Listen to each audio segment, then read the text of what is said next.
Women make up 70% of the healthcare workforce, but only 20% of its leadership.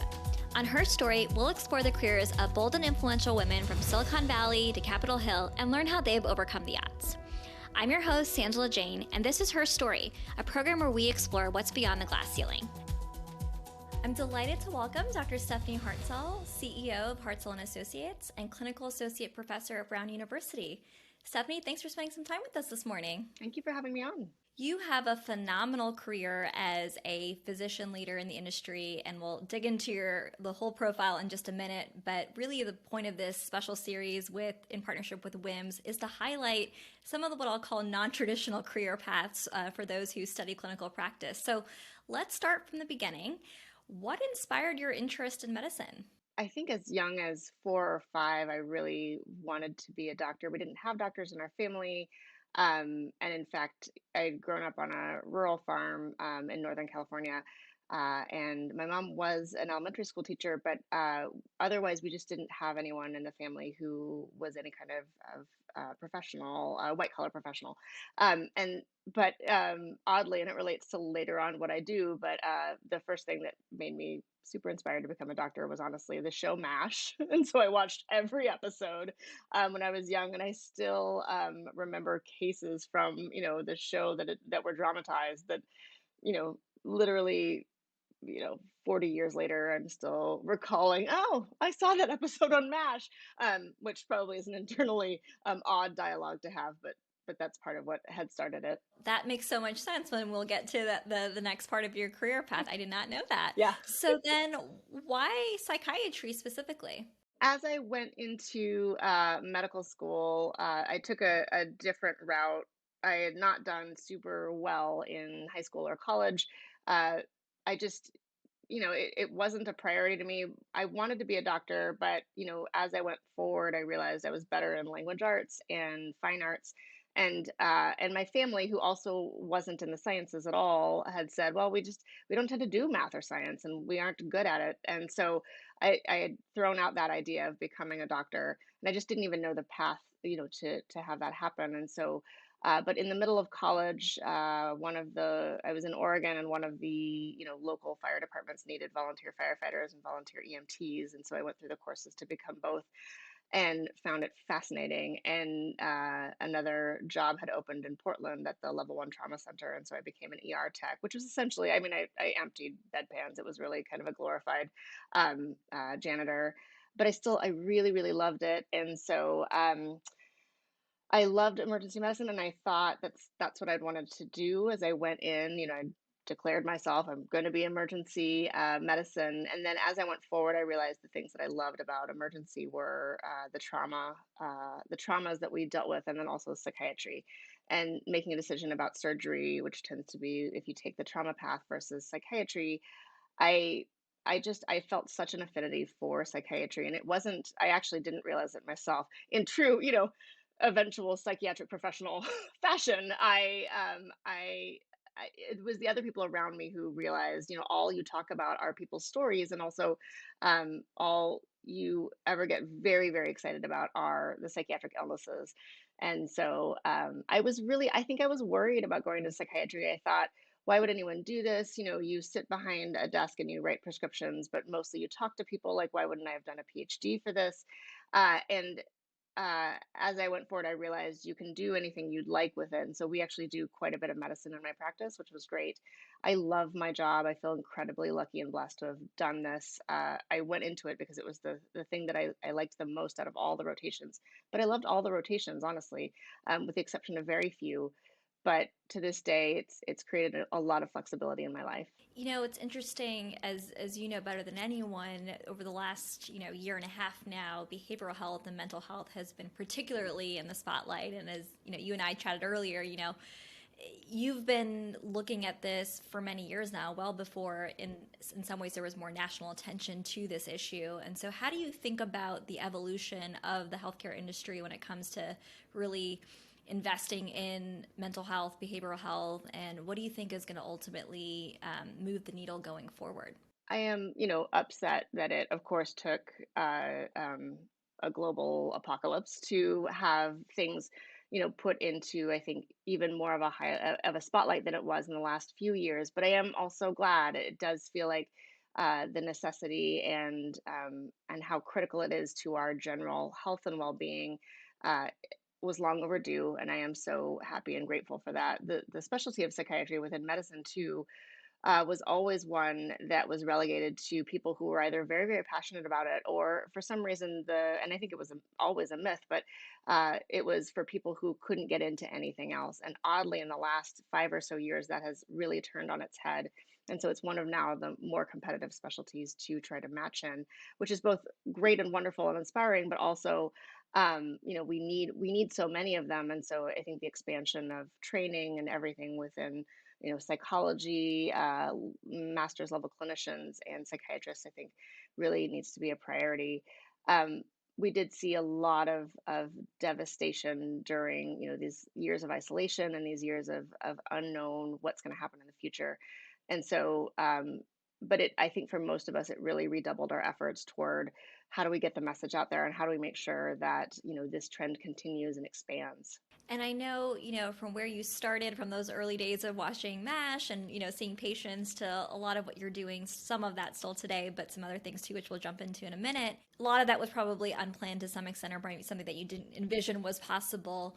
One of the questions we like to ask all of our guests is how do you think about your foray into healthcare leadership? And so do you think that path was more intentional or accidental? And kind of what was the story behind that?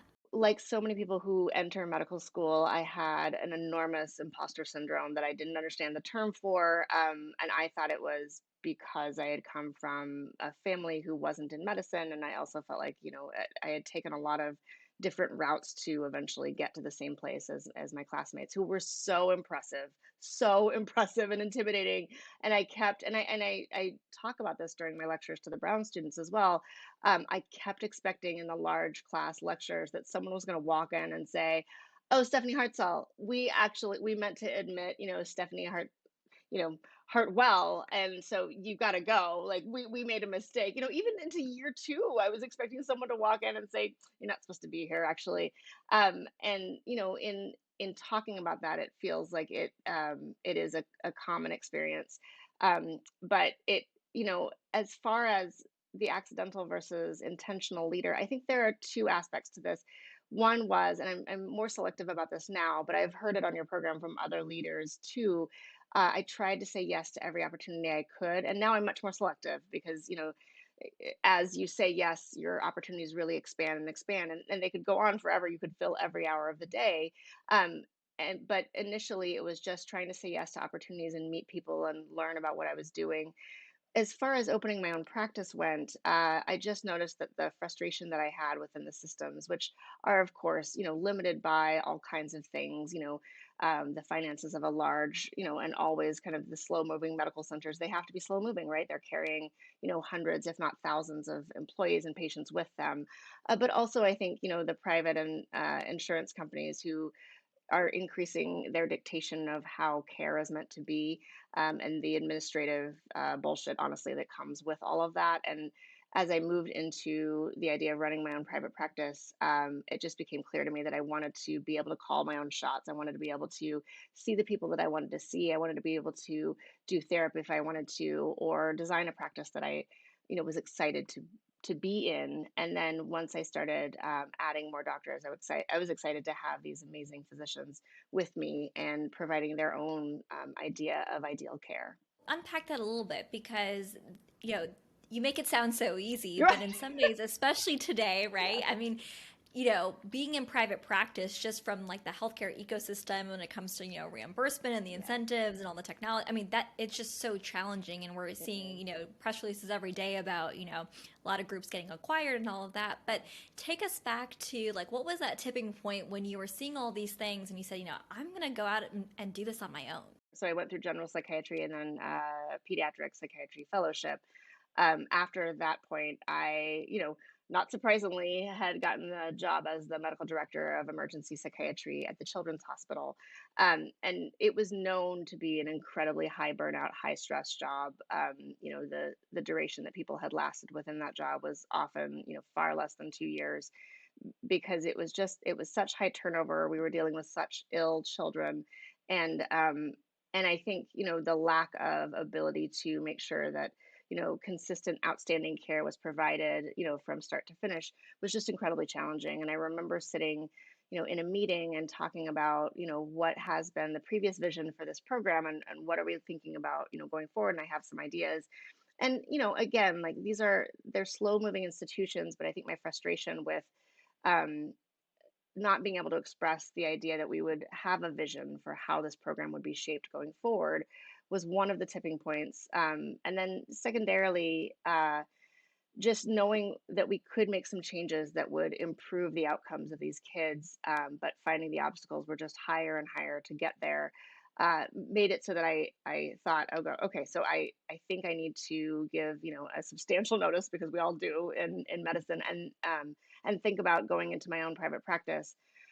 So you're right. It wasn't, like, oh yeah, Dr. Jane, it was so easy. I just, decided to do it, and, opened my door and hung a shingle, and we were all set.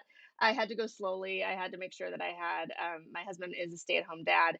And so I had to make sure that we had some bridging, work that was consistent, so that, I didn't know for sure if this would work. And one of the things about me, and probably a bit pathological about me, is that when people tell me I can't do something, I say, "Oh yeah, watch me, I will." For better or for worse, I'll decide.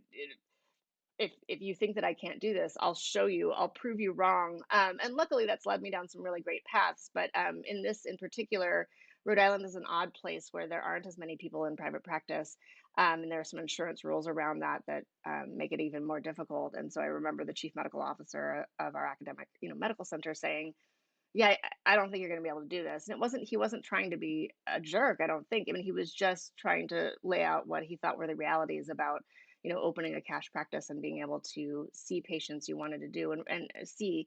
And really, what the main idea that I had was, use a cash-based practice to also open up and see other folks who maybe weren't able to see, you know, um, psychiatrists for therapy, and do so, free of charge. And how would I structure that and do that? I'm sure one of the things you and I both agree on is that really leadership is a lifelong learning process. And so to that point, thinking that, you were trained more clinically, you go off to kind of create your own private practice. With that comes running a business and thinking Yes, about technology and dear God. operations, right? Yes. I mean, and, not only is that just, wow, a lot of skills and a bunch of new, domain expertise, but how did you navigate that in terms of the learning process or new skills that you had to develop along the way? Like, how did you know where to start? I purchased every book in private therapy practice I could find. There weren't very many at the time. This is now, I think we're going on,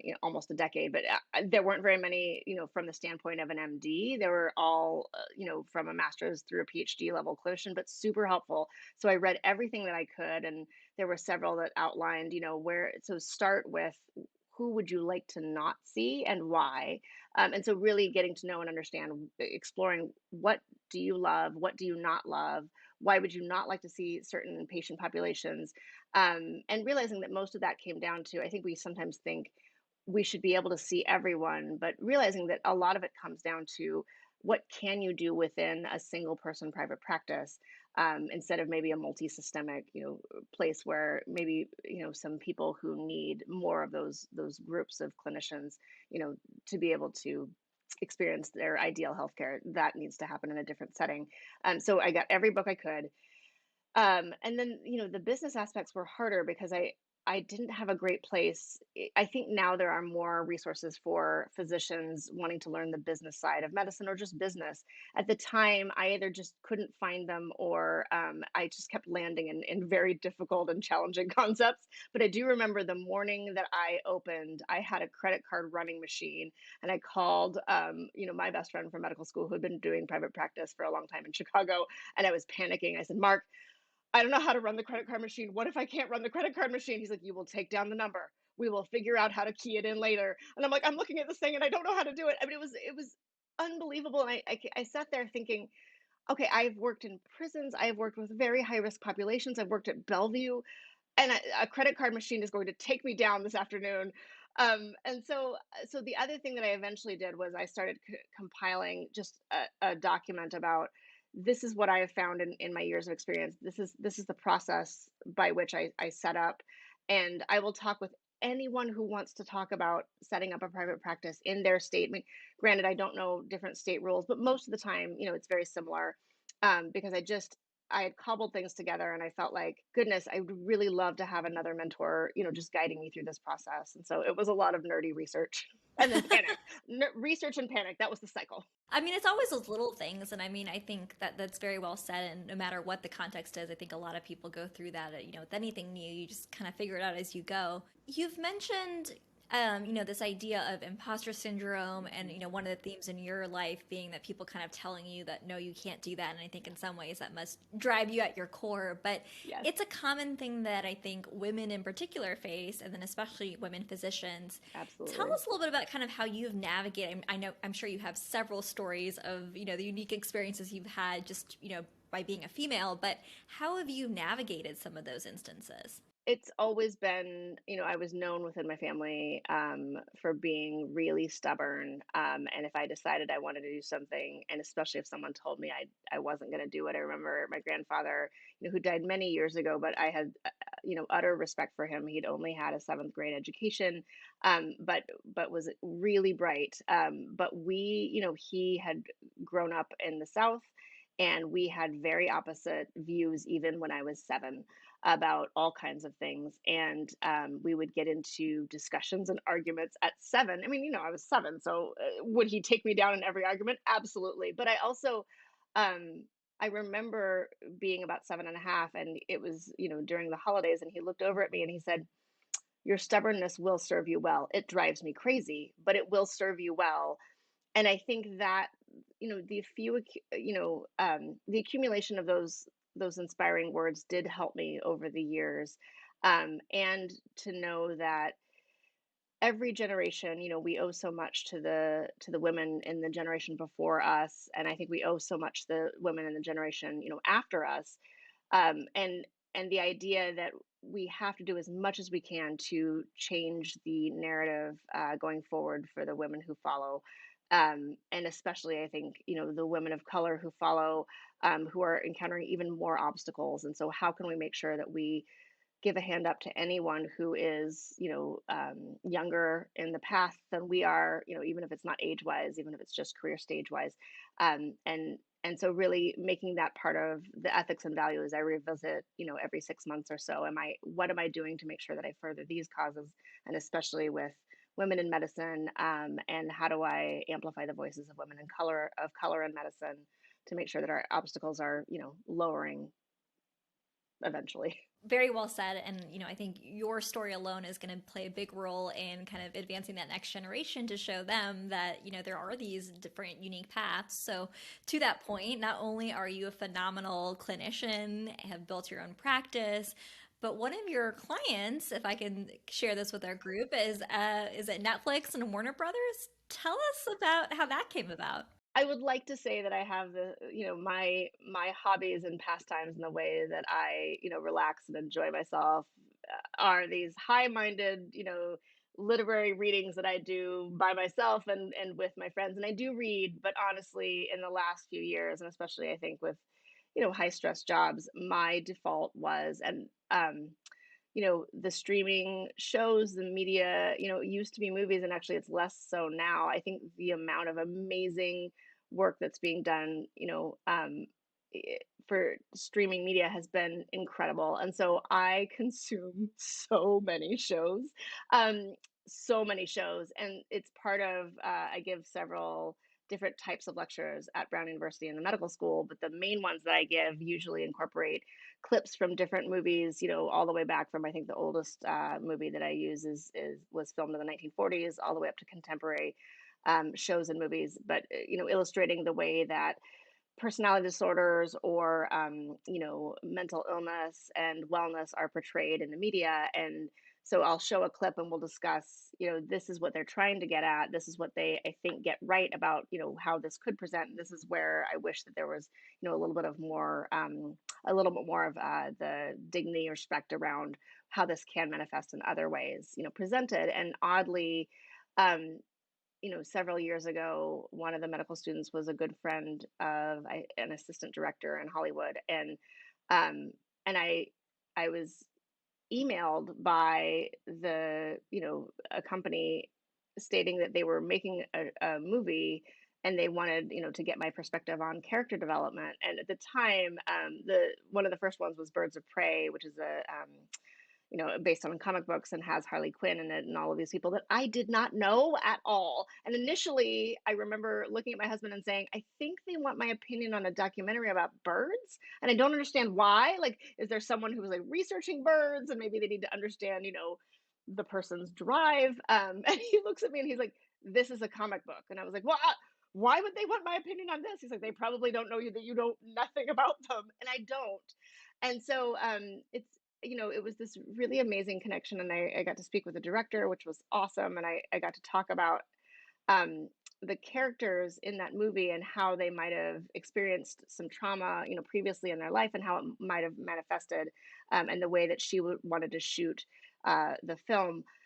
And it was fascinating. And also, I mean, I out of the gate had to warn her, I literally don't know anything about comic books. And it's funny because since then, oddly, the things that I'm called on are typically science fiction and also comic book, movies or stories or shows.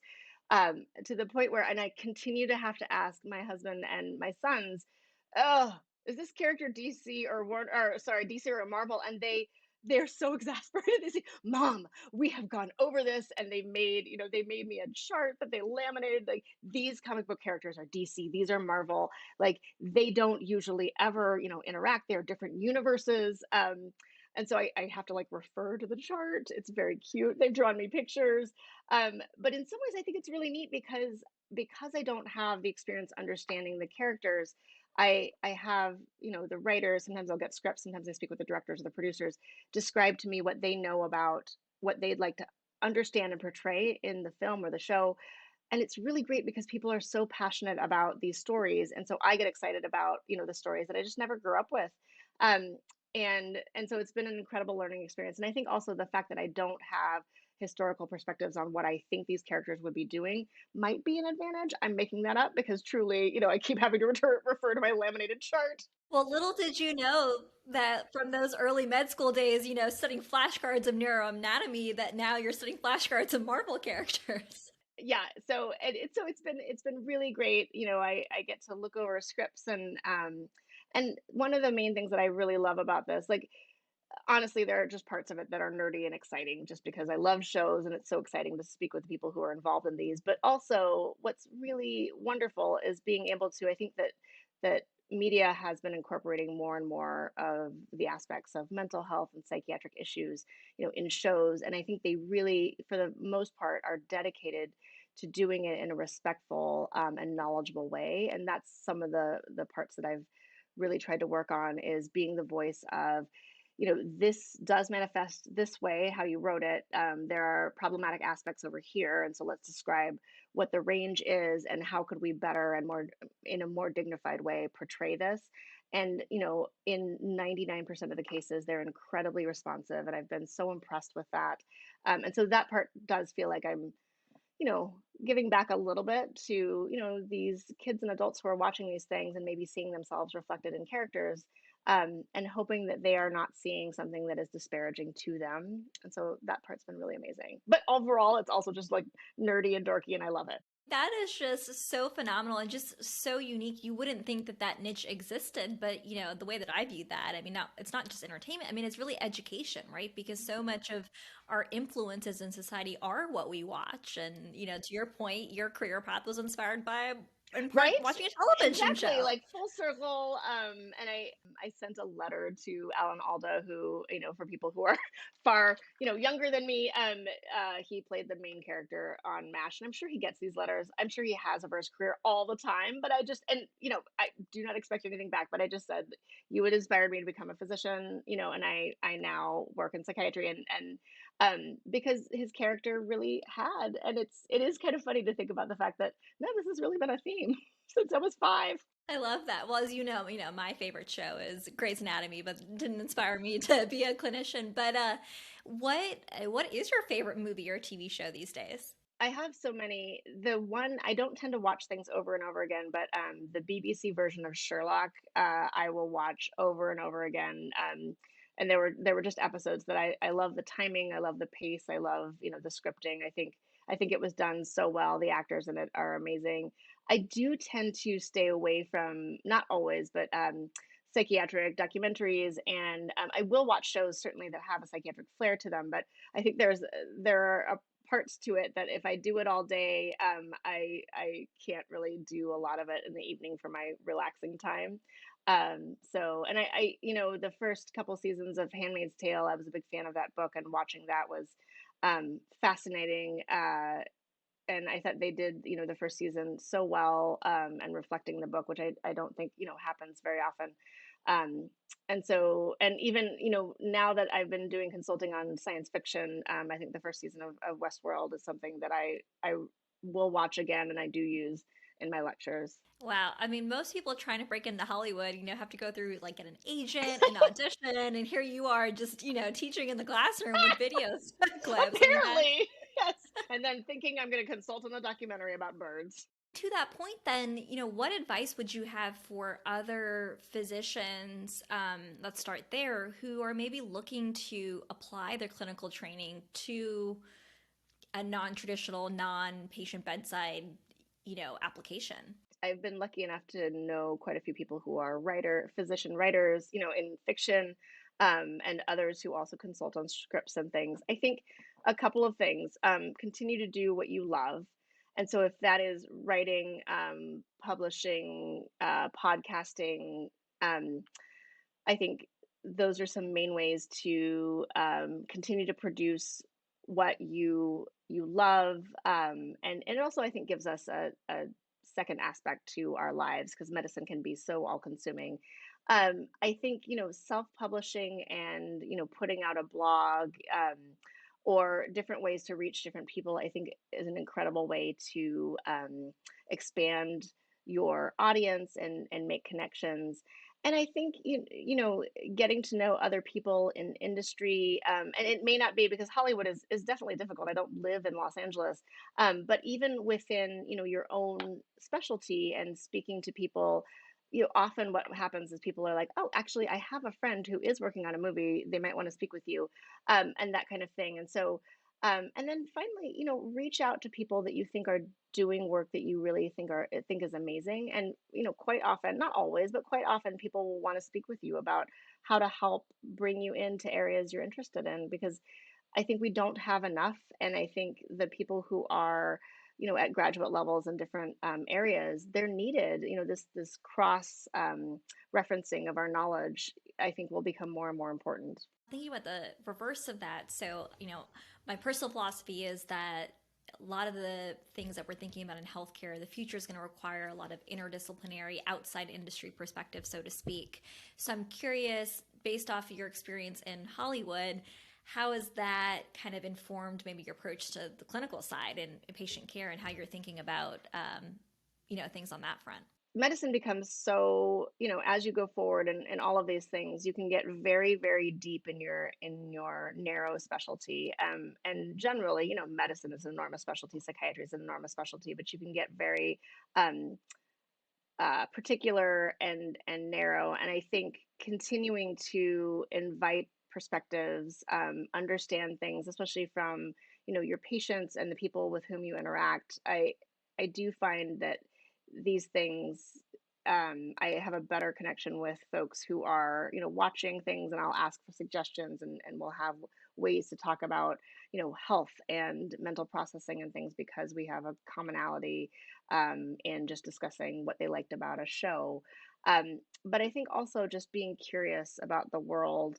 And if you can, it's really hard because, certainly the imposter syndrome and not wanting to be rejected and things, but reaching out to people who are doing work that you find fascinating, and especially I think women who are doing work that you find fascinating, it definitely can result in a non-response or someone not being as helpful as you'd like. But if you persist in it, I think that so many of us would like to help others along and help them develop their amazing interests.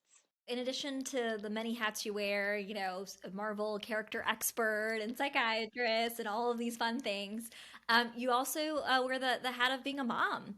What advice would you give to other female physicians who are juggling what I'll call more the unpredictable nature of, a clinical schedule and raising a family? I think a couple of things really play into being a parent and being a mom as this stuff goes forward. When you are involved in a terminal degree like MD and PhD, you have to develop a certain amount of, I think, perfectionism and really, control over your environment because the things that can go wrong do go very wrong when they do. And so watching that malignant perfectionism that can erupt because children are so unpredictable, parenting is so unpredictable, and it really brings this new aspect to your life where um, we work so hard and we try so hard to be excellent physicians and excellent caregivers or researchers or whatever we're doing. um, and what I've found is that, and I know people say this all the time, but it is hard to do everything as well as you would like to do. And speaking now directly to the women and moms who feel like they doctor better than they parent, I am one of these people. I am with you.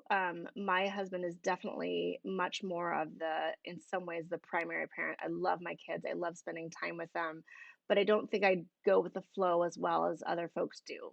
And that part, the ability to radically accept my skills and my abilities with my children, and to know that there are parts that my husband does better, and they're not. We don't have a very traditional role set, and that it's okay. It really is okay because I feel like people are like, "How do you do it all?" And a lot of the voice is given to, I do my best to shut my phone off at night and I do my best to really spend dinner with my kids. Honestly, my dinners are fucking chaotic. I have the phone at the table. I'm texting patients. I'm often on calls. My kids know this. It is not perfect at all. I fall short in terms of what I think I really wanted to be as a mom constantly. It's okay. Your kids will be okay. They are seeing different ways of interacting with the world. They know that your job is important. They also know they're loved. And so, what you're doing, even if you feel like you are not the mom you always wanted to be or thought you could be, or know that that's just not your primary talent. It's okay. And I'm with you. I'm with you, ladies. Thank you for sharing that. I mean, that's really so powerful, and I think it's such a great reminder that there really isn't one mold or traditional role that we all have to fill. It you just kind of figure out what works for your family and your circumstances, and you figure it out, and it works out just fine. And I have a jar for therapy for my kids, and I just put money into it. And I'm like, we will get there. Whenever you need to go, you just go. Because, yeah, I hear you. Seems like another theme of your life really is that people kind of told you no, and you have persisted through that. I'm curious if there's something that you believed early on in your career, whether it was something that someone told you or just a belief system that you had yourself that you no longer believe. Initially, people would tell me no, and I'd say, well, watch me, I'll get this done. But I think I thought that there was, the one main highway to your goals, and it was the way that everyone else had done it. And if you aren't able to get there and really, achieve on that same highway that everyone else is achieving, you won't be able to make your goals. And that has changed over the years. I do feel like I can really, um, at this point, see different routes to making what I want out of my life and my career. And so I will say, find people who maybe don't tell you no. Find people who are interested in brainstorming with you creative ways and curious ways to get to the places you can be. And, keep believing in yourself that you really can. There are all kinds of routes to your goals, and that if people tell you no, there's a way. There really is a way. So, last question then, as you know, we like to ask all of our guests, but I'll modify it for you. So, I know you have many more scenes to write in your movie, but what would be the title of your documentary or film of your choosing? The main theme is always just kind of like, this is so sarcastic. Oh yeah, watch me. It's sassy. I don't know. It's really just don't let other people limit you. Make sure that you can.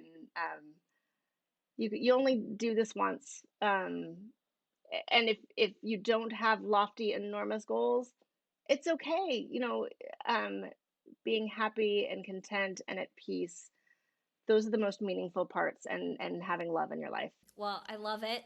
And thank you for all that you do and for blazing this, uncharted territory for other women and other women physicians out there and opening our eyes to really creative applications for this kind of skill set. So I'm excited to, start scrolling the film credits to look for your name on future movies. So you'll have to keep me posted on what's in the docket. I will. Absolutely. Thank you for Thanks, having me Stephanie. on. Appreciate it.